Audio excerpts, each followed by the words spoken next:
Bom, pessoal, então nós vamos começar agora o nosso 22º culto do Evangelho no Lar. Nós estamos muito felizes com essa caminhada. Nós já percorremos aí vários capítulos do Evangelho segundo o Espiritismo. Como vocês sabem, nós estamos percorrendo o texto de maneira bem simples, fazendo comentários com a leitura. E aí, gente, para quem está acompanhando conosco, hoje nós estamos no item O Cisco e a Trave no Olho, do capítulo 10 do Evangelho segundo o Espiritismo. Nós terminamos na semana passada e a gente continua para finalizar o capítulo 10 nas próximas semanas. A gente tem alguns recados para dar, mas antes, como a gente sempre faz, eu vou fazer uma prece para nós nos acalmarmos, todo mundo aí, né, ter o foco necessário para nós extrairmos do estudo o que há de melhor e para os espíritos poderem nos influenciar com mais facilidade. Então vamos lá, pessoal. Nosso Deus, nosso Pai, de infinitos amor, misericórdia e justiça, inteligência suprema, causa primária de todas as coisas.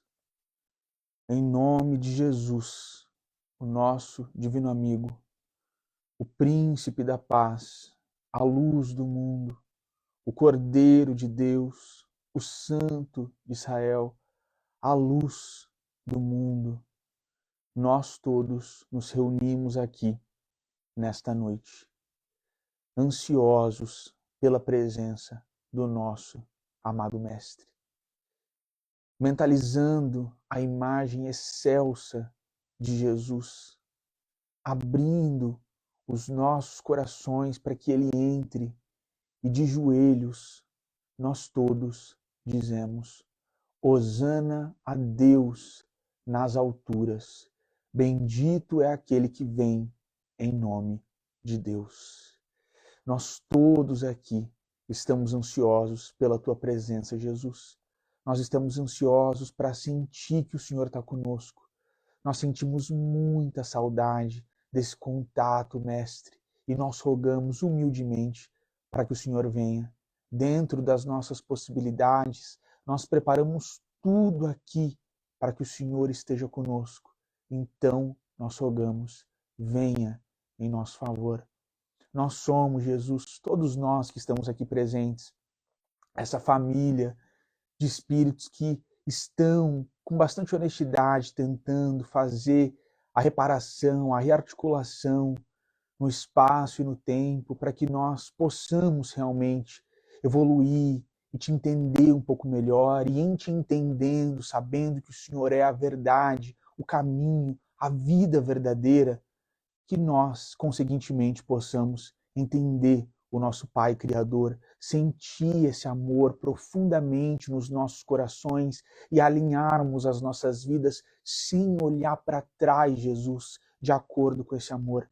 E nesse sentido, Mestre, nós te pedimos um acréscimo de forças para que nós possamos lutar contra as nossas más tendências, para que nós tenhamos olhos de ver cada e qualquer oportunidade de servir em Teu santo nome, para que nós tenhamos, Mestre, olhos de ver e de discernir entre a vaidade, o orgulho, o egoísmo, deixar tudo isso para trás e caminhar com os braços abertos para a generosidade, para a caridade, para o amor, para aquilo que é real, para a espiritualidade, em detrimento do materialismo e, em última instância, crendo que nós somos muito abençoados, caminhar, Mestre, em direção ao Espiritismo, a nossa santa doutrina, pela qual nós somos tão gratos e jamais, Mestre, teremos palavras para expressar tudo que o Espiritismo significa nas nossas vidas e o quão grato nós somos de coração, Jesus,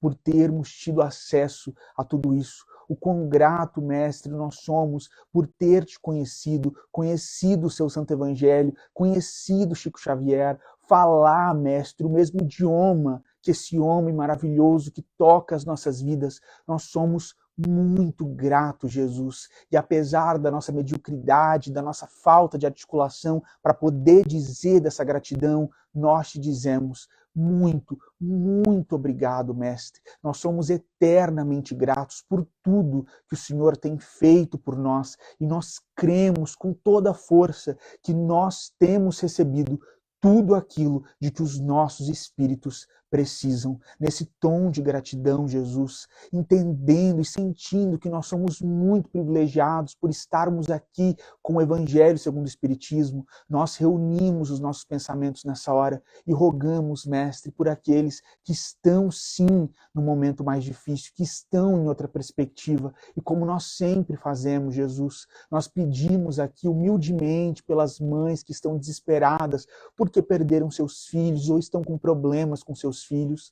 Pedimos, Mestre, por todos aqueles que estão doentes, entristecidos com a fraqueza do corpo físico. Pedimos por aqueles, Jesus, que estão nas ruas ansiosos pelo pão, pela água, pelo cobertor. E sempre, Mestre, por todos aqueles que perderam as esperanças nos dias do porvir e têm planejado tirar a própria vida. Que a paz, Mestre, a misericórdia, o amor, a fé, a confiança que vem do teu coração caiam sobre as nossas cabeças nessa hora, nos enchendo de uma felicidade no encarar o futuro e enchendo os nossos corações da certeza de que tudo passa aqui nesse mundo e que só o seu nome é suficientemente poderoso para reinar para todos sempre. E como nós sempre te dizemos, Mestre, reina em nós, entra nos nossos corações, Jesus, e muda todas as coisas de lugar segundo a tua vontade. Nos ajuda, Senhor, a sermos servos mais fiéis, mais honestos e mais eficientes na propagação e na vivência do teu santo evangelho. E crendo, Senhor, que esse é o nosso caminho, nós nos ajoelhamos aqui com lágrimas nos nossos olhos e te dizemos: Ave Cristo. Os que aspiram à glória de servir em teu nome te glorificam e te saúdam para sempre. Nós te amamos muito, Jesus, e para sempre nós vamos dizer que bendito é o teu santo nome, Jesus Cristo de Nazaré. Sê conosco, Mestre, e abençoa este nosso esforço mais uma vez. Que assim seja. Assim seja, graças a Deus. Bom, pessoal, então a gente vai começar o Evangelho agora. Nós vamos entrar propriamente no texto. E aí, mais uma vez, nós estamos, né, na parte o cisco e a trave no olho, que é um item do capítulo 10 do Evangelho segundo o Espiritismo. Eu acabei não falando, gente, mas a gente sempre indica, né, para todo mundo que está conosco, para que deixe um copo de água, né, para fluidificar, crendo que os espíritos, né, amigos, vão trazer para a gente aquilo de que nós realmente precisamos. Então vamos lá, pessoal, entrando no texto agora. Esse item também é iniciado por um trecho direto do Evangelho. Então nós temos aqui o Evangelho de Mateus, capítulo 7, dos versículos 3 a 5. E depois a gente entra nessa instrução do próprio Kardec. Então, a gente tem esse trecho do Evangelho. Como é que vedes um cisco no olho do vosso irmão e não conseguis ver a trave no vosso olho? Ou como é que dizeis ao vosso irmão, deixa-me tirar um cisco do teu olho, vós que tendes no vosso uma trave? Hipócritas, tirai primeiro a trave do vosso olho, e depois, então, vede como podereis tirar o cisco do olho do vosso irmão. Então esse é um texto muito conhecido, né, pessoal, para a gente falar sobre a hipocrisia nossa e sobre a hipocrisia alheia. E é muito interessante porque Jesus sempre trouxe para todos nós figuras muito elucidativas. E quando a gente tem a bênção de ter acesso ao Evangelho segundo o Espiritismo, às interpretações de Kardec, as interpretações que nós encontramos na literatura de Chico Xavier, a gente entende de uma forma muito mais profunda tudo que o nosso mestre quis trazer para nós, e nesse sentido a gente não pode olhar para trás, porque a gente tem nas mãos um tesouro muito grande pelo qual a gente precisa ser grato e ter responsabilidade. Kardec começa assim: uma das imperfeições da humanidade consiste em vermos o mal de outrem antes de vermos o mal que está em nós. Então Kardec já começa com essa afirmação, gente, que ela é muito sensível aos nossos ouvidos e a gente sabe que isso é uma realidade.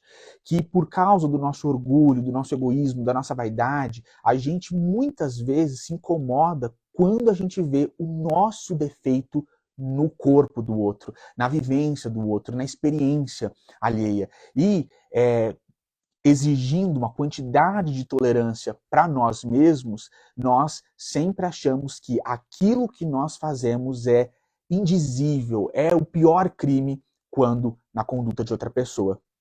Kardec continua: para julgar-se a si mesmo, seria preciso que o homem pudesse ver seu interior num espelho e, de certo modo, pudesse transportar-se para fora de si próprio, considerar-se como outra pessoa e perguntar: que pensaria eu se visse alguém fazer o que faço?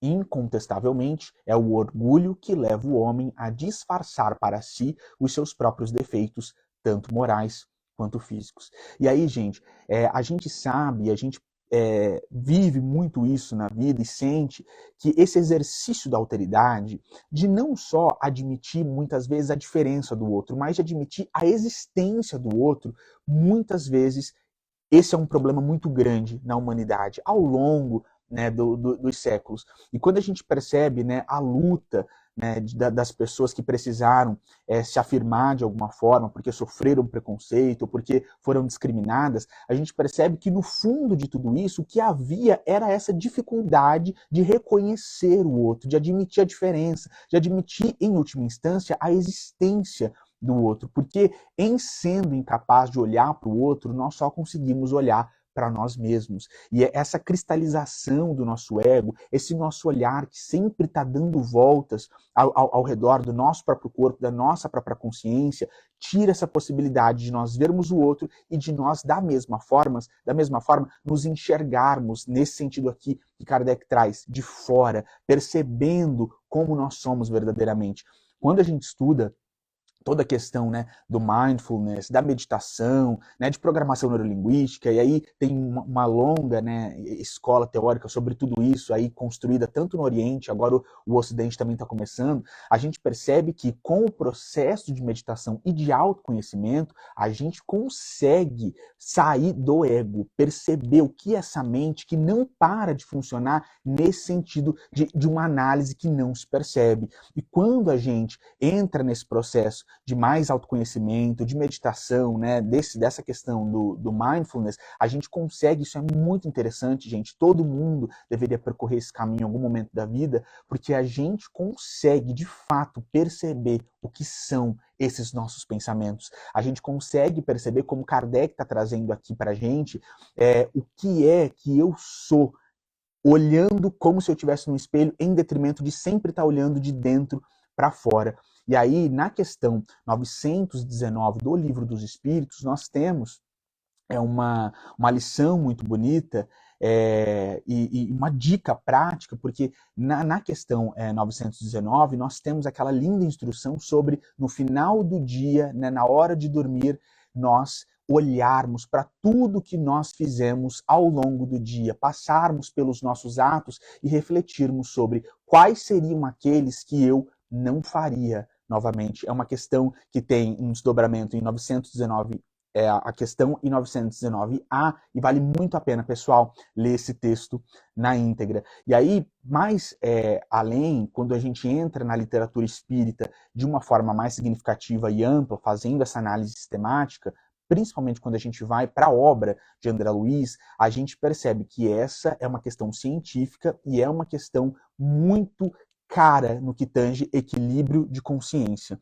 Porque quando a gente julga o outro, nós estamos dizendo para a nossa consciência que aquela possibilidade, que aquele erro, que aquilo que eu estou vendo no outro já está analisado pelo meu pensamento, que é o meu espírito encarnado, e eu já tenho um arcabouço de conhecimento para dar uma sentença. Então, se eu posso dar uma sentença para a vida do outro, eu posso também dar uma sentença na minha própria vida. Então, quando eu dou essa sentença, quando eu julgo o meu próximo, essa espada inevitavelmente vai cair para o meu lado também, porque isso é a consciência que clama por esse equilíbrio. Então, se eu já sei, eu posso aplicar para mim mesmo. Kardec continua: essa imperfeição é essencialmente contrária à caridade, porque a verdadeira caridade é modesta, simples e indulgente. Caridade orgulhosa é um contrassenso, visto que esses dois sentimentos se neutralizam um ao outro.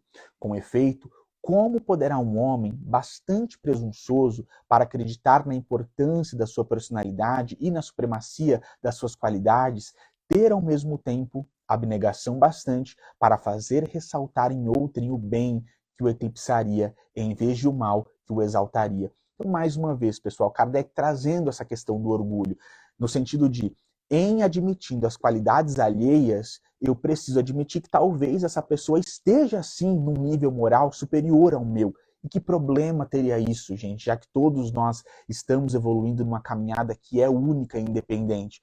Em detrimento dessa conduta mais adequada, o que ele está dizendo que nós fazemos é, por mais que aquele defeito também esteja em mim, eu ressalto esse defeito em outra pessoa para que o meu orgulho possa ter o espaço com o qual ele está acostumado na minha conduta.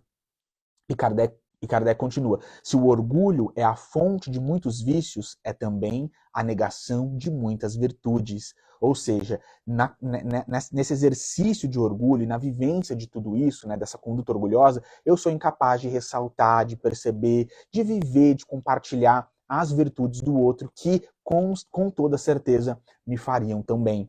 Ele se encontra na base e como causa geradora de quase todas as ações humanas. Foi por isso que Jesus se empenhou tanto em combatê-lo como principal obstáculo ao progresso. Então, pessoal, antes de passar aqui para o Geraldinho, a gente percebe que quando Cristo traz essas figuras bonitas para todos nós, a gente percebe que são avisos preciosos e, mais uma vez, avisos preciosos para que nós tenhamos essa conduta ativa em relação à caridade, ativa em relação ao amor. Então, se a gente tem acesso ao Evangelho e ao Espiritismo, por mais que seja difícil e muitas vezes que não seja tão espontâneo, eu posso tentar ter uma conduta de ressaltar o bom do outro, o valor do outro, as qualidades do outro, perceber virtudes que o outro tem e que eu não tenho e fazer questão de falar que ele é bom nisso, que ele fez bem aquilo. Isso tudo, com o tempo, vai modificando os nossos espíritos. Essas atitudes afirmativas na caridade, no amor, como a gente está dizendo, elas podem ser difíceis no início, mas com o tempo elas vão sendo incorporadas. E a gente tem estudado a neuroplasticidade do cérebro humano. Então, um neurônio bom, com o tempo, se nós persistirmos nesse bom neurônio, nessa boa atitude mental, nessa leitura positiva da vida, esse neurônio ele vai atingir outros neurônios, vai fazer outros caminhos neurais e a gente vai ter mais facilidade para acessar esse tipo de vibração positiva, esse tipo de olhar positivo para o outro na nossa vida do dia a dia. Então, eu acho que quando Jesus nos chama a esse tipo de exercício, o que ele está dizendo é: começa, mesmo que não seja tão verdadeiro, mesmo que seja difícil, porque com o tempo, na disciplina, na perseverança, na persistência no bem, você com certeza vai domando as suas más inclinações e vai talhando o seu espírito para refletir a glória de Deus. Como dizia e escreveu André Luiz, que a disciplina antecede a É espontaneidade. exatamente isso. Né? Bom, pessoal, peço desculpas aqui pela minha voz, eu estou com uma garganta um pouco arranhando, mas peço as suas preces para a gente dar prosseguimento aqui ao culto do Evangelho, no capítulo 10 e a partir do item de número 11, no segundo item deste capítulo, que quer dizer, da data de hoje, não do capítulo, mas do capítulo, acho que é o sexto, pessoal. Ou o quinto ou sexto. É o item que Kardec colocou. Não julgueis para não ser julgados. Aquele que estiver sem pecado, atire a primeira pedra. O primeiro trecho que foi relatado por Kardec no item 11 reflete o Evangelho de Mateus, no seu capítulo 7, versículos 1 e 2. Não julgueis, a fim de não serdes julgados, porque sereis julgados conforme houverdes julgado aos outros. empregar-se-á convosco a mesma medida de que vos tenhais servido para com os outros. Bastante clara, né, esta afirmativa evangélica em relação ao não julgar. No item 12, ele vai nos trazer, então, o seguinte, que está relacionado no Evangelho de João Evangelista, não é? No capítulo 8, versículos 3 a 11. Isso é muito legal. E é aquela Famigerada. belíssima passagem da mulher adulta. Diz lá o Evangelho de João. Então os escribas e os fariseus lhe trouxeram uma mulher que fora apanhada em adultério. E pondo-a de pé no meio do povo, disseram a Jesus: Mestre, essa mulher acaba de ser surpreendida em adultério. Ora, Moisés, pela lei, ordena que se lapidem as adúlteras. Qual é a tua opinião sobre isso? Assim diziam eles, para o tentar e terem de que o acusar. Jesus, porém, abaixando-se, pôs-se a escrever na terra com o dedo. Como continuassem a interrogá-lo, ele se levantou e disse essa célebre passagem que ficou para sempre guardada na consciência de todos os terráqueos. Aquele dentre vós que estiver sem pecado, atire a primeira pedra. Em seguida, abaixando-se de novo, continuou a escrever no chão. Ouvindo Jesus falar daquele modo, os seus interrogadores se retiraram, um após o outro, afastando-se primeiro os velhos. E ficou Jesus a sós com a mulher, colocada no meio da praça.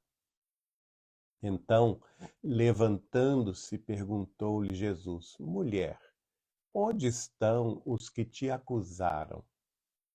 Ninguém te condenou? Ela respondeu: Não, Senhor. Disse-lhe Jesus: Também eu não te condenarei. Vai e não peques mais. Bom, essa passagem, icônica passagem, nos mostra bem a aplicação daquela outra máxima de não julgueis para não ser julgados. Veja que Jesus usa de uma psicologia celeste para tratar a ação diante dos acusadores. Porque quando ele fala a sentença, atire a primeira pedra, aquele que estiver sem pecado, o que ele está demonstrando? Que todos ali em torno dele, e nós, espíritas cristãos, podemos expandir esse universo, não é? E essa abrangência para todos os espíritos encarnados. Exato. Num mundo de expiação e de provas, que é o nosso caso, né? O mundo terrestre não é um mundo feliz, não é um mundo perfeito. Ele é um mundo de expiação e de provas que abriga espíritos que têm dívidas, que têm um passado delituoso, que têm de vidas pregressas uma série de problemas a resolver. E às vezes aqui nessa mesma vida nós vamos encontrar a maioria de nós ainda tentando resolver problemas e, na melhor das hipóteses, não criando novos problemas, né? Que é a questão. E tanto isso é verdade que nenhum daqueles que ouviu a sentença do Cristo ficou parado ali na expectativa de atirar a pedra à mulher adúltera, conforme mandava a lei de Moisés. Então, eles haviam tentado Jesus para que, se Jesus falasse contra a lei de Moisés, ele estaria condenando a si próprio, né, de blasfêmia diante da sabedoria hebraica. Se ele falasse positivamente, ele estaria indo de encontro o próprio ensinamento dele, de amor, não é? Amai-vos uns aos outros, Exato. como eu vos amei. Então, nesse capítulo, Jesus mostra que todos ali tinham dívidas, tinham erros, tinham deslizes e, por conseguinte, não poderiam julgar com aquela aspereza. Eu vou Essa quiser beber. um golinho. Enquanto o Geraldinho bebe um golinho aqui, pessoal, isso que ele disse é muito apropriado, e o Emmanuel, acrescentando a isso que o Geraldinho trouxe sobre como todo mundo estava com a consciência culpada ali, o Emmanuel fala no livro Vida e Sexo que essa questão dos desvios sexuais, dos problemas com a sexualidade é tão comum ao espírito humano encarnado na Terra, que foi por isso que Jesus escolheu uma mulher adúltera para dar essa lição. Porque todos nós, nas muitas e sucessivas reencarnações e aí encarnações passadas, temos tanta culpa no cartório no que tange desvios na sexualidade, que isso, quando Jesus fala quem está sem pecado, atire a primeira pedra, bate fundo no coração de todos aqueles homens, porque todos tinham esses problemas. Exatamente. E a partir do momento que nenhum deles ficou para a sentença condenatória daquela mulher, segundo a lei de Moisés, não segundo a lei do Cristo, Exato. mas segundo a lei de Moisés, que é a lei da justiça, não é? Do olho por a olho, lei do né? olho por olho, dente por dente. O que Jesus descerra neste momento a sua lei? Ele fala com a mulher: eu também não te condeno. Quer dizer, ele ali não a estava absolvendo, ele estava não condenando aquela criatura, porque compreendia provavelmente os complexos de vidas pregressas que ela teve, os complexos talvez da criação dela mesma na infância, na adolescência, na juventude, onde provavelmente ela possa ter sido abusada no campo sexual. Eu posso só, mais uma vez, porque, pessoal, isso que o Geraldinho trouxe, mais uma vez, Humberto de Campos traz para a gente essa revelação, né, complementando como a gente tem falado o Evangelho. Humberto de Campos explica que essa mulher, ela não foi, na verdade, pega no adultério, ela tinha, sim, uma vida errada nessa seara, mas ela estava fazendo compras com a tia dela, elas eram muito pobres, elas foram assaltadas e o assaltante começou a gritar adúltera, adúltera, adúltera, para que os homens fossem atrás dela. Exatamente, olha aí. Então, nesse caso, Jesus foi mais além. Sabia até que ela não era culpada daquele crime, né? E parece que havia também uma questão em relação à família dela, né? Havia. De ter sido roubada e tudo, e esse assaltante... Esse assaltante, na verdade, ele era da família de... O assaltante estava aproveitando daquela situação. Na verdade, o assaltante, pessoal, era da família de Pedro, que Humberto de Campos mostra pra gente que teve 2 momentos aí de julgamento, porque Pedro também julgou. Aí Pedro foi todo bravo falando, mas aí Jesus foi quieto no caminho. E aí quando eles chegam lá, a casa da sogra de Pedro, mostra lá que era o irmão adotivo da esposa de Pedro. E é complicado. Né? Aí Pedro cai a cara, ele que estava julgando. Porque quando a tia dessa mulher adúltera, quando ela conta a história, né, para Jesus, nós fomos roubados. Daí Pedro fala, mas quem é esse canalha? Eu vou atrás, a gente vai atrás. E foi julgando esse homem todo o caminho. E aí quando ele chega lá, era da família da esposa dele. Então, né, muda o parâmetro, ele teve que se calar. Exatamente. Então, essa é uma questão muito bonita, porque ao mesmo tempo que Jesus não a condena, o que ele diz? Vai e não peques mais. Exatamente. Então também tem a advertência, não tem somente o ato de misericórdia, de benevolência do Cristo, que todos nós recebemos, não é? Porque todos nós temos dia após dia uma nova chance de nos melhorar. Agora, Jesus fala conosco, vai e não pegues mais. Exatamente. Então, a gente também tem que estar atento a essa questão. No item 13, Allan Kardec vai comentar essas 2 passagens. Atire-lhe a primeira pedra aquele que estiver sem pecado, disse Jesus. Esta sentença faz da indulgência um dever, pois não há quem dela não necessite para si mesma. Ela nos ensina que não devemos julgar os outros com mais severidade do que nos julgamos a nós mesmos, nem condenar nos outros aquilo de que nos absolvemos. Antes de censurarmos uma falta a alguém, vejamos se a mesma censura não nos pode ser feita. Então, esse é o parâmetro ideal do Evangelho. Em analisando qualquer situação, sempre nós nos devemos colocar no papel daquele que está sendo acusado. A regra de ouro, né? É a regra de ouro. Sempre a gente deve se colocar na vivência, na experiência do outro, para analisar se, talvez, naquela condição, nós não teríamos feito coisa pior. Nós não teríamos tido uma reação mais violenta, ou mais irrefletida, ou mais viciosa. Então, é ao espelho da consciência própria que deve ser acionado na limpeza desse espelho, para que nós possamos refletir a luz do sol de Deus. Kardec ainda prossegue dizendo: a censura que se faz à conduta alheia pode ter dois motivos: reprimir o mal ou desacreditar a pessoa cujos atos se criticam. E este último propósito nunca encontra desculpa. Olha, porque no caso só há maledicência e maldade.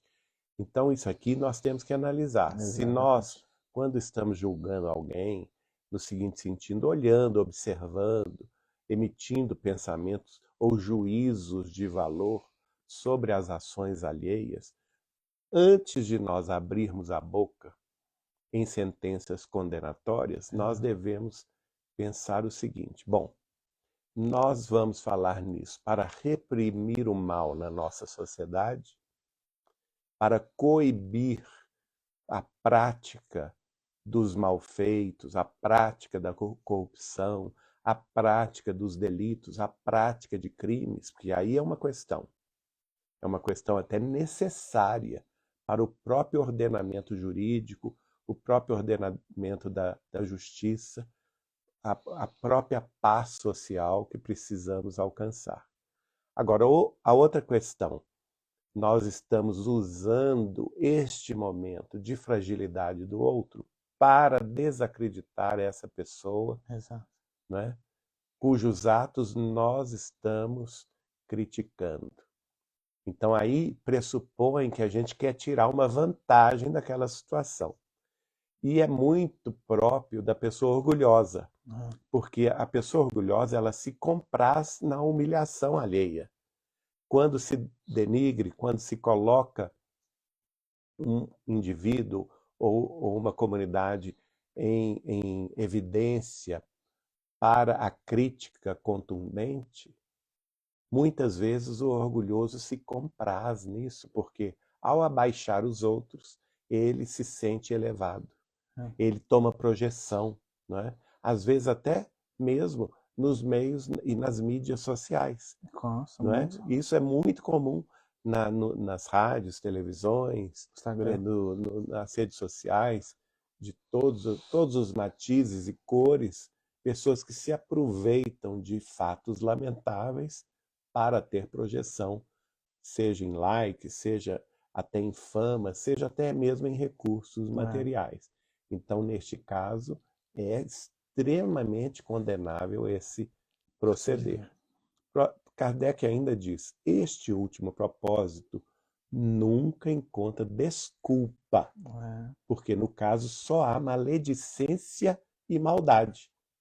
Então ele situa a situação em dois atos muito ruins dos seres humanos, que é a maledicência, o se falar do mal pelo mal e ampliando o mal, e a maldade, que é pior ainda, que é aquilo que a pessoa tira. Na reunião passada, na semana passada, nós falamos isso, né? A pessoa má tira do seu coração o mau tesouro que está lá. E a sua boca fala Exatamente. do que está pleno o coração. Ou seja, se o coração dela é ruim, está pleno de maldade, em sentimentos ruins, de inveja, de disputa, de despeito, de maledicências, ele só vai, naturalmente, usar a língua, usar a palavra para a condenação. Kardec, então, fala sobre o primeiro caso. O primeiro pode ser louvável e constitui mesmo, em certas ocasiões, um dever, porque daí pode resultar um bem. E porque, a não ser assim, jamais o mal seria reprimido na sociedade. Então, nós temos que ter Com certeza. um conjunto de regras sociais com as quais nós podemos nos relacionar uns com os outros, limites à liberdade das pessoas no seguinte sentido: a sua liberdade, ela encerra quando ela avança sobre a liberdade alheia. Todos nós temos que nos respeitar com determinados limites de segurança, não é? De respeito mútuos. Então, por isso que nós precisamos de leis, nós precisamos de juristas, nós precisamos de constituições, de leis gerais, enfim, todos os âmbitos das ordenações jurídicas nas cidades, nos estados, nas nações e até mesmo no Internacionalmente. concerto das nações, internacionalmente falando. Regras de conduta, de boa moral, de boa ética, não é? Um exemplo clássico disso é o combate que nós precisamos ter contra a corrupção, por Com exemplo. certeza. Aqui Kardec fala: denunciar o ato infeliz, quando ele afeta a sociedade como um todo, é um ato louvável e constitui, em certas ocasiões, um dever da criatura, porque daí pode resultar um bem na sociedade que vai ter mais responsabilidade, não é, no combate ao mal. E sempre fazendo, pessoal, essa crítica de forma objetiva, fazendo, né, a crítica a um objeto específico que merece a crítica. Mesmo quando a gente vai tratar de assuntos super delicados, a gente não precisa ofender a honra de ninguém, né, com injúrias, calúnias, difamações. A gente pode fazer uma crítica muito séria contra o materialismo em seus múltiplos, né, setores, nas suas múltiplas faces, de forma objetiva, fazer isso bem feito, né, para sair desse lugar muito subjetivo de atacar o outro, de querer maldizer. Todo mundo tem a possibilidade, né, de refazer sua vida, de começar novamente, mas o mal, ele merece sim ser objeto, objetivo de né, análise, de análise da nossa crítica. É isso que o Geraldinho está falando. E aquela história, né? Dentro também daqueles limites, dando a César o que é de Exato. César, neste caso é a lei constituída, e aí nós temos sim os aparelhos repressores do crime, como as polícias, que devem ser louvadas, sim, porque elas combatem o crime, não é? Elas mantêm a paz da vida pública e também os sistemas de análise jurídica, né, nos tribunais e em todas as suas instâncias. Então, isso é um dever. Exatamente. E toda sociedade que foge a isso está votada ao fracasso, está votada vamos dizer assim, ao desarranjo de sua própria organização, não é? Então, Kardec prossegue dizendo: aliás, não compete ao homem auxiliar o progresso do seu semelhante? Ele pergunta. Não deve, pois, ser tomado em sentido absoluto este princípio: não julgueis, se não quiserdes ser julgado, porquanto a letra mata e o espírito vivifica. Ora, Kardec nos convida a analisar esse tema sob a ótica do espírito e não sob a ótica da letra, porque a letra mata. Exatamente. E a gente vê isso constantemente, inclusive no movimento espírita, né? Pessoas que até com boa vontade, boa intenção, mas que não compreendem esses meandros tão delicados que, com essa desculpa de que nós não podemos julgar para não sermos julgados, eles fecham os olhos aos crimes da sociedade, como, por exemplo, o aborto, como, por exemplo, o suicídio, não é? Como, por exemplo, a corrupção. Então, eles se revestem assim de uma santidade. Desculpem a expressão, mas é a única que eu acho. Hipócrita, não é? No sentido, não podemos falar nada. Gente, é obrigação do espírita falar contra o aborto. É obrigação do espírita falar contra o suicídio. Porque em fazendo isso, nós estamos impedindo as pessoas de se suicidar, dando-lhes material para pensar, para refletir. Quantos livros, como por exemplo, Memórias de um Suicida, de Ivone Pereira, quantos livros e filmes espíritas existem sobre o aborto. Exatamente. Não é? Para mostrar, nós não estamos com isso querendo condenar as mães, os pais que levaram a criança em gestação à sua morte forçada. Não é, a intenção não é essa. Não é o subjetivismo, né? É uma crítica objetiva, exatamente. É o que a gente está falando. A intenção é impedir que isso prossiga, né? Para que as novas mães e os novos pais, os novos avós, não caiam nessa tentação materialista. Exatamente. Porque somente com um raciocínio materialista, uma família decide matar a vida de um feto humano dentro do ventre da mãe. Não existe outra justificativa a não ser o materialismo. Porque todo aquele que se devota ao espiritualismo, seja ele espírita, cristão ou não, porque todas as escolas espiritualistas são contra o aborto, são contra a morte do feto no ventre materno. Então nós temos que ter muito claro isso. Temos sim que falar sobre o assunto com respeito, com educação, mas também com esclarecimento. Exato. E os espíritos, desde a codificação, exatamente, na obra de Allan Kardec, nas obras subsidiárias dos luminares clássicos do espiritismo, como, por exemplo, as obras de Leon Denis, né? Nós temos uma obra fantástica que se chama O Problema do Ser, do Destino e da Dor, né? E, sequencialmente, no século XX, essa obra enciclopédica de Chico Xavier, com espíritos comunicantes de alta envergadura, como o espírito de Emmanuel, como o espírito de Bezerra de Menezes, como o espírito de Neio Lúcio, como o espírito de Meimei, como o espírito de Humberto de Campos, como o espírito de André Luiz, dando-nos detalhes sobre a vida espiritual, sobre as funestas consequências que aqueles que praticam o aborto vão enfrentar a si mesmos no mundo espiritual depois da morte do corpo físico. Então, a gente tem sim que fazer essa análise que não é julgamento. Exato, isso é o mais importante. É uma análise racional, porque lembrando que o Espiritismo tem que seguir essa máxima que está no frontispício da obra espírita de Allan Kardec.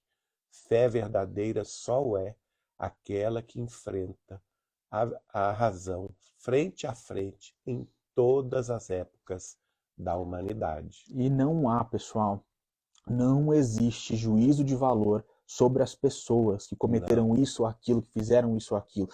Como o Geraldinho está falando, a gente tem que reiterar sempre, nós estamos fazendo análises objetivas. Quando nós trazemos livros, questões, poemas lindíssimos da obra de Chico, de vários poetas que tratam desses temas, isso é uma análise objetiva. A gente não está julgando ninguém, nem falando que fulano ou ciclano é isso ou aquilo. Agora, isso que o Geraldinho está falando é a caridade do Do esclarecimento. esclarecimento. É a caridade, muitas vezes, do não, porque com certeza, gente, no plano espiritual, a pessoa gostaria de voltar no tempo de ter sido esclarecida. É isso que a literatura espírita mostra pra gente.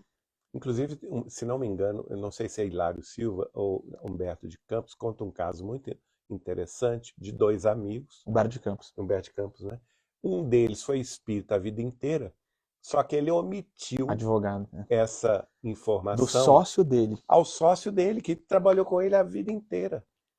E, naturalmente, o sócio dele cometeu alguns enganos na vida física, mas quando chegou, depois da morte, no plano espiritual, e ficou sabendo da realidade da vida espiritual, das consequências dos atos e das ações dele na vida física, lá no plano espiritual, e o tanto que ele estava sofrendo por essas consequências, e descobriu depois que o seu grande amigo e sócio tinha sido espírita a vida inteira e sabia de todas essas questões da lei de causa e efeito, ação e reação, Exatamente. e jamais havia conversado com ele um único minuto sobre o assunto, ele não fica nada satisfeito, né? O nome do advogado, pessoal, é Joaquim Mota. E num desdobramento, depois da morte do amigo, ele vai visitar esse amigo. E aí o amigo fala, Mota, a vida depois da morte existe. Aí o Mota fala, eu já sabia. Mota, a gente deveria ter se relacionado à espiritualidade em detrimento ao materialismo. Ah, mas eu já sabia. E ele vai fazendo essas revelações que ele aprendeu depois de morto, e o amigo vai falando, eu já sabia. Aí num determinado ele fala, embusteiro, sai daqui, porque você não é meu amigo. Porque se você fosse o Mota, meu amigo, meu sócio, ele jamais deixaria de ter me contado essas coisas. Então você não é o meu amigo, você é um mentiroso. Tá vendo? Que ele viu ali que aquela posição de esconder a verdade dele quando ele estava na Terra foi extremamente danosa para o espírito dele. Porque se o espiritismo é um tesouro, gente, você não vai querer dar um tesouro para as pessoas que você ama. Se você achou um tesouro, você não vai querer dar para as pessoas. Dividir isso. Exatamente. Então vamos ver ainda o que Kardec nos propõe. Como nós dissemos aqui, essa frase dele é icônica, não é? A letra mata, o espírito vivifica. Paulo de Tarso, isso. E que inclusive está em Paulo de Tarso. E Kardec prossegue. Jesus não podia proibir que se censurasse o mal, uma vez que ele próprio nos deu exemplo, tendo-o feito em termos enérgicos, quando, por exemplo, ele vai nos vendilhões do templo, com o chicote, segundo Emmanuel, e derruba as suas tendas de comércio, né, dentro do templo. Então, nós temos aí um exemplo de Jesus. Também temos quando ele fala, ó raça de víboras, até quando vos suportarei?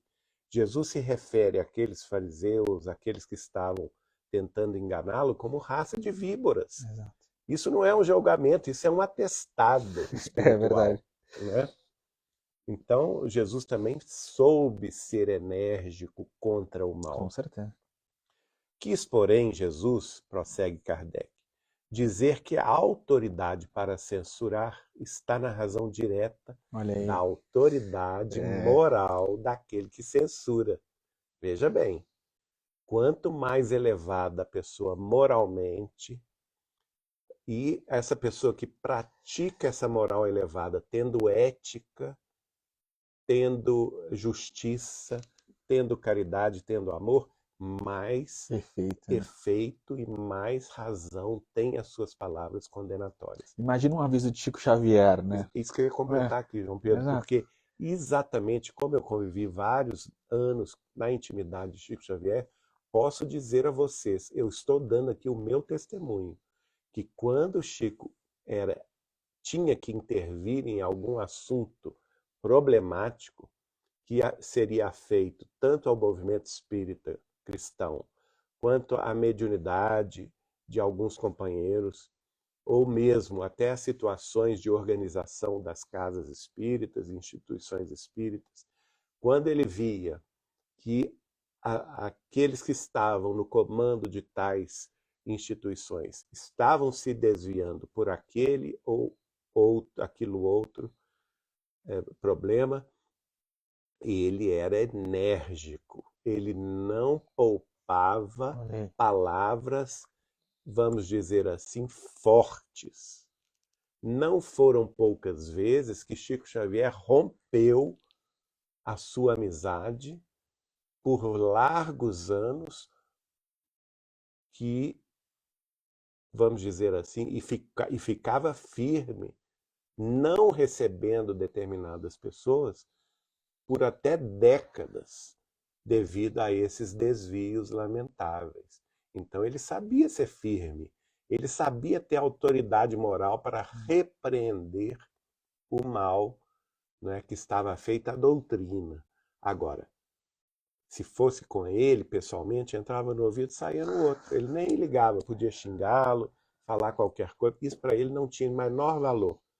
Não é? Agora, se colocava em risco, no sentido coletivo, o movimento de divulgação da nossa santa doutrina espírita cristã, ele punha assim o pezinho dele bem firme e pisava no calo daqueles que estavam se desviando. Eu sou testemunha disso, né? E Geraldinho, que eu estava também trazendo essa perspectiva de assim, como ele tem essa elevação moral, o aviso dele é diferente de outros avisos, né? Assim, bate no coração da pessoa, né, de outra forma. Eu até achei graça de um outro biógrafo do Chico Xavier, que foi filmado, né, falando isso, que é o nosso querido Adelinda Silveira, e que ele, lá de Mirassol, São Paulo, e ele falou uma coisa que é uma verdade, que era assim: o Chico tinha, ao mesmo tempo que ele era enérgico, ele falava, às vezes, dava um não para a pessoa, mas um não tão peremptório que a pessoa, às vezes, saía até agradecendo aquele não. Olha, e é isso que a gente está falando, né? Justamente pela autoridade moral que ele representava, né? Prossegue Kardec: tornar-se alguém culpado daquilo que condena nos outros é abdicar dessa autoridade. Olha que coisa. Olha isso. É privar-se do direito de repressão. A consciência íntima, além disso, nega respeito e submissão voluntária àquele que, investido de um poder qualquer, viola as leis e os princípios que está encarregado de aplicar. A consciência íntima, olha isso. Exatamente, a consciência íntima nega respeito e submissão voluntária àquele que, investido de um poder qualquer, viola as leis e os princípios que está encarregado de aplicar. Sem comentários. Aos olhos de Deus, a única autoridade legítima é a que se apoia no exemplo que dá do próprio bem. É o que igualmente ressalta das palavras de Jesus. Então, terminando aqui essa parte do item 13 do capítulo 10º do Evangelho segundo o Espiritismo, essa frase também fica para os nossos corações e nas nossas consciências. A única autoridade legítima que Deus respeita é aquela que se utiliza do exemplo, aquela que realiza em si mesmo aquilo que pratica. Então, isso é muito importante, né? Pessoal, só antes da gente passar para que a gente tem uma coisa especial hoje, mas só antes da gente passar, isso que o Geraldinho trouxe aqui por último, tem aquele momento, tem relação com o momento icônico do Evangelho também, quando Jesus está voltando, e aí ele pega, né, os discípulos naquela conversa de não conseguir expulsar um espírito. E aí Jesus, quando volta, consegue ajudar aquele rapaz. E aí Jesus fala para aquelas pessoas, né, o Evangelho traz essas palavras, porque essa casta de espíritos só se expulsa com jejum e oração. E aí quando a gente volta lá em Isaías, no Velho Testamento, Isaías traz pra gente o que é o verdadeiro jejum. O verdadeiro jejum não é aquele hipócrita fariseu, né, de vou me privar de comida o dia inteiro e vou falar para todo mundo que eu estou passando fome, que eu tenho autoridade moral. Isaías fala que não. O verdadeiro jejum é esse exemplo do bem. Então é o jejum do mal. Exatamente. É o jejum de praticar o mal. Exatamente. Então, quando essa pessoa está nessa caminhada do jejum de praticar o mal, de realmente conhecer a verdade, de uma atitude no bem, de uma atitude caridosa, ele vai ter autoridade moral para ajudar. E aí a gente está falando, né, na tarefa da desobsessão, que era, né, em termos espíritas, do que se tratava aquela cena. E aí, pessoal, hoje a gente também tem uma mensagem muito bonita que o Geraldinho recebeu ontem na reunião mediúnica, uma psicografia muito bonita. Nós não tínhamos lembrado que o tema do Evangelho seria esse de hoje, e nós recebemos uma mensagem na reunião mediúnica muito apropriada ao tema do Evangelho de hoje. Eu vou colocar aqui, e aí você quer... Deixa eu só, acho que se eu colocar assim, ele aumenta bem. Aumentar mais ainda, né? Pode aumentar. Deixa eu aumentar mais ainda. Põe 200%. Vou colocar mais, que eu acho que assim vai ajudar mais do que eu... Deixa eu ver se aumentando assim... Não, ele não fica. Então vamos lá, eu vou passando para você. Tá bom. Então, como o João Pedro nos falou, ontem na nossa reunião mediúnica, no Grupo Espírita Saber Amar, em Belo Horizonte, a gente teve a ocasião de inicialmente de ver a aproximação do nosso querido irmão Victor. Ele foi, em última encarnação, um sacerdote católico no sul de Minas Gerais. Ele já escreveu por nosso intermédio várias vezes, mas já havia algum tempo que ele não se apresentava.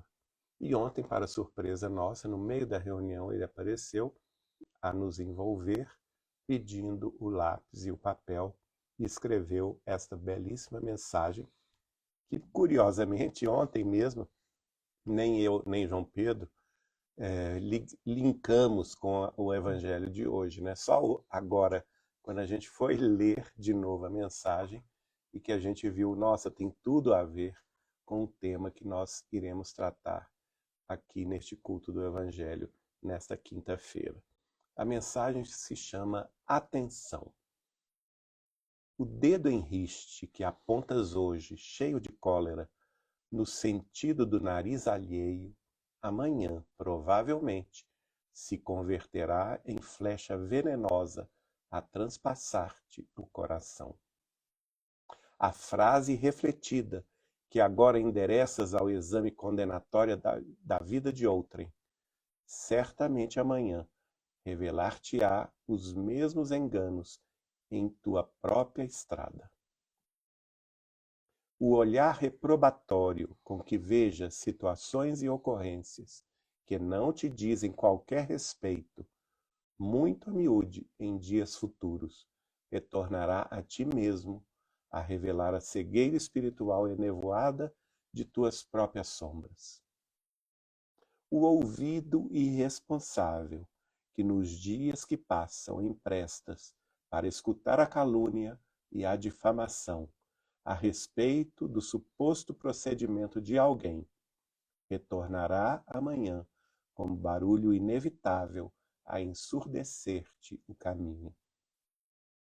A ira que te domina em explosão de impropérios, na reprimenda do erro impensado de quem quer que se te aproxime da existência, certamente amanhã retornará ao teu próprio cérebro em desarranjo da razão. A força bruta que te usa o punho cerrado, ou a rispidez de um pontapé, com violência inaudita, voltará depois a ti, de ordinário, sob a forma de atropelamentos ou acidentes de trânsito.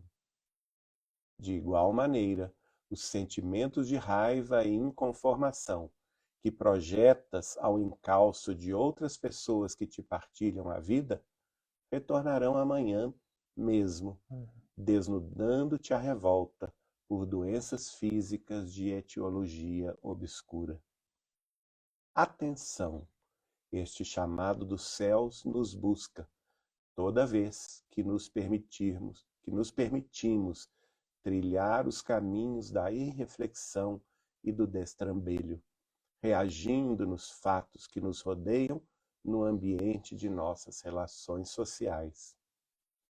Reflitamos nisso, e toda vez que a tentação de julgar ou condenar alguém nos assalte à vontade, ofereçamos a ela a barreira da prece e o remédio da oração. Sobretudo, guardemos a lição do Mestre dos Mestres, quando nos ensinou que a boca fala do que está cheio o coração.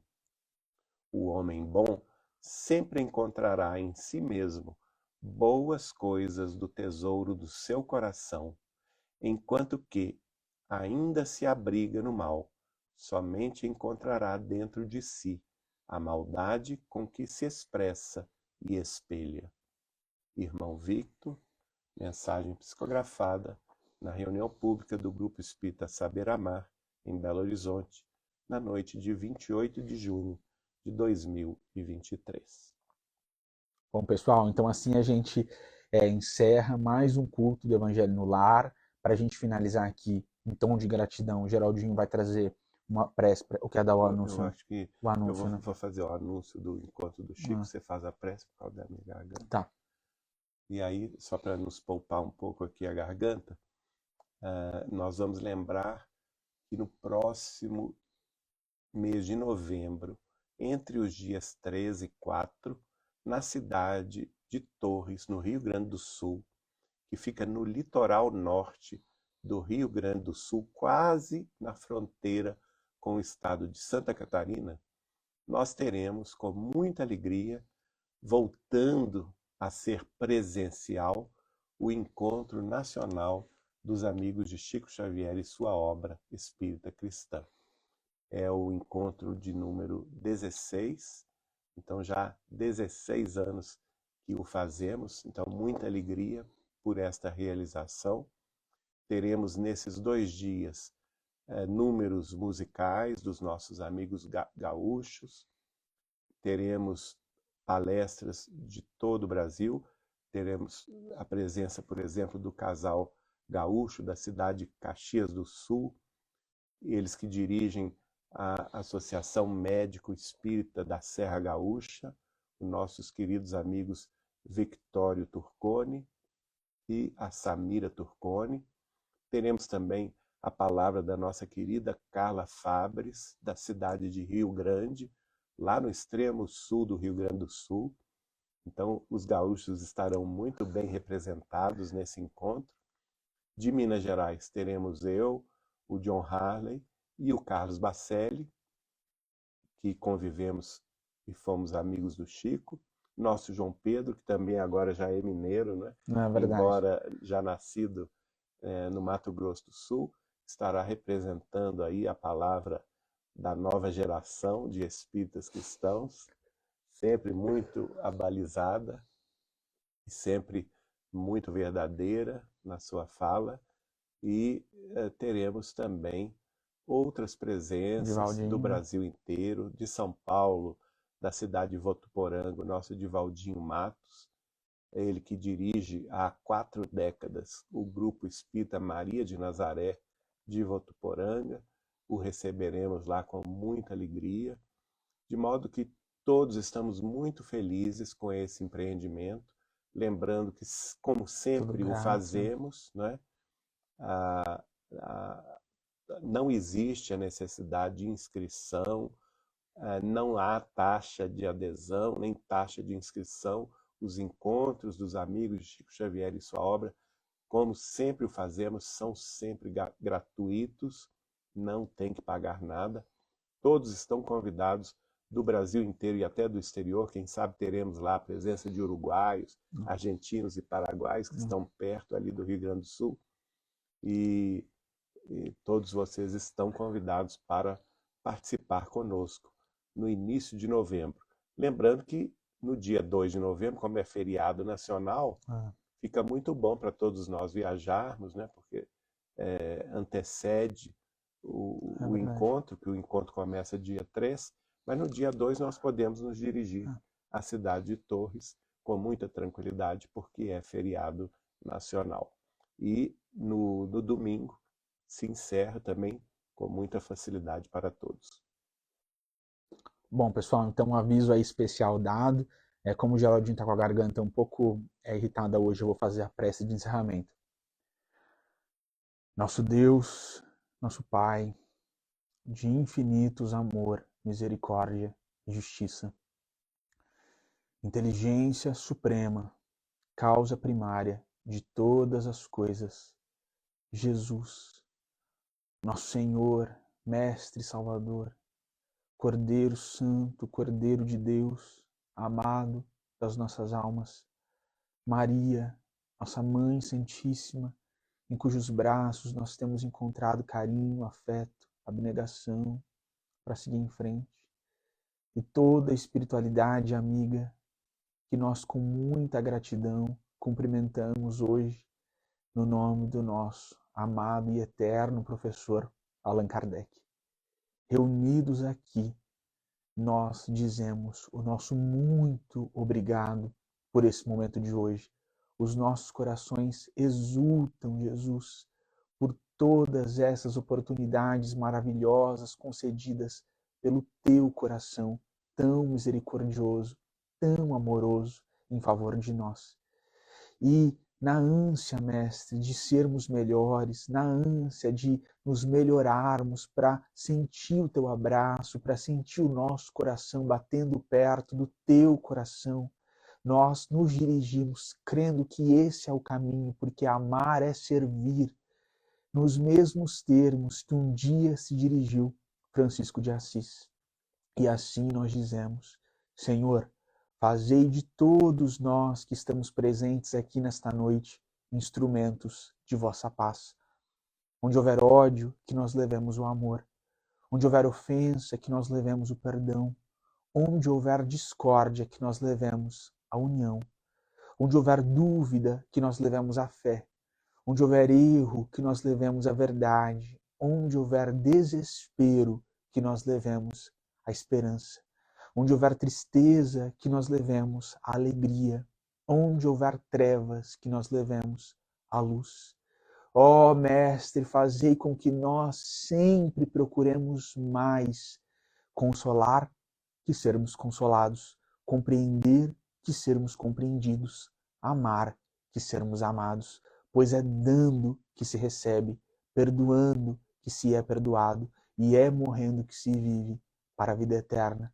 Guarda-nos, Jesus, dentro do teu coração e ajuda-nos a exprimir no nosso dia a dia a tua vontade, que é santa e poderosa, em detrimento da nossa.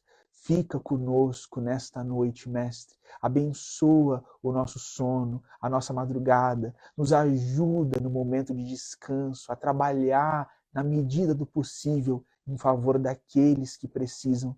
Que as nossas experiências espirituais na noite de hoje encham os nossos corações de alegria, de fé e da vontade operante de continuar sempre, Mestre, trabalhando em teu nome na face dessa terra. Nós te amamos muito, Jesus, e mais uma vez te agradecemos muito por tudo que o Senhor tem feito desde sempre, continua fazendo para sempre em nosso favor. Muito, muito obrigado, Mestre. Nós te amamos muito.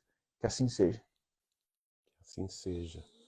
Bom, pessoal, então agora a gente vai encerrar a live de hoje. Eu vi que perguntaram novamente se ela vai ficar salva. Vai ficar salva, sempre fica salva. Tá tudo salvo aqui no meu Instagram, Cristão no Mundo, no Instagram do Geraldinho, Geraldo Lemos Neto, desde o Evangelho 1. E agora, pessoal, tem vários também cultos do Evangelho lá no YouTube da TV Saber Espiritismo. Então tem uma playlist lá muito legal, com o Evangelho também desde o culto 1, para todo mundo que prefere assistir lá no YouTube. Também no Meta Facebook, né? Ah, é verdade, verdade. No portal Saber Espiritismo, do Grupo Espírita Saber Amar, verdade. Do Saber Espiritismo, da Casa de Chico Xavier de Pedro Leopoldo e também lá no Transição Planetária e Data Limite. É verdade, pessoal. Então a gente se encontra aqui na quinta-feira que vem, às 8h30 da noite. Abração. Beijo no coração.